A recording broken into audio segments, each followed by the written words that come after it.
কোন গুনাহে আল্লাহ বান্দার দিক থেকে মুখ ফিরিয়ে নেন। এই বিষয়ে প্রসিদ্ধ একটা হাদিস আছে, নবী সাল্লাল্লাহু আলাইহি ওয়াসাল্লাম বলেছেন, তিন ব্যক্তি এমন আছেন যাদের সাথে কিয়ামতের দিন আল্লাহ কথা বলবেন না, তাদেরকে আল্লাহ তাআলা পবিত্র করবেন না। এই মানুষগুলো যাদের থেকে আল্লাহ তাআলা মুখ ফিরিয়ে নেবেন, তাদের সাথে আল্লাহ কথা বলবেন না, তাদেরকে আল্লাহ পবিত্র করবেন না।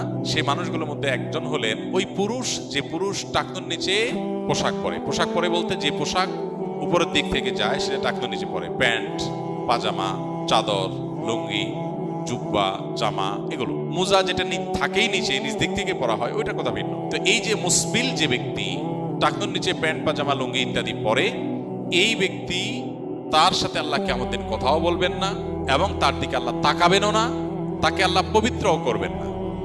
এই তিনটা ভয়াবহতা এই ব্যক্তির জন্য আছে, যে ব্যক্তি টাকনুর নিচে প্যান্ট, পাজামা, লুঙ্গি পরে। আমাদের দেশে অনেকে আছেন মসজিদে নামাজ পড়তে আসলে তখন প্যান্ট ভাঁজ করে। অনেক মসজিদে মুয়াজ্জিনরা মাইকে বলেনও যে টাকনুর নিচে যাদের প্যান্ট আছে প্যান্টগুলো উঠায় নেন। 2 নম্বর হলেন ওই ব্যক্তি, যে ব্যক্তি কাউকে দান করে খোঁটা দেয়, অথবা যাকে দান করেছেন তাকে নানার কথা দিয়ে কষ্ট দেয়। দান করেছেন, আল্লাহর কাছে আশা করবেন এর বিনিময়। যাকে দান করেছেন তার সাথে আপনার কোনো আলাপ থাকবে না। দান করে খোঁটা দিলেন, কষ্ট দিলেন, খোঁচা মেরে কথা বললেন, এগুলো বললে আপনি আল্লাহ তাআলার দৃষ্টি থেকে সরে যাবেন কিয়ামতের ময়দানে। নাম্বার 3, ওই ব্যবসায়ী, যেই ব্যবসায়ী তার পণ্য বিক্রি করতে গিয়ে মিথ্যা শপথ করে।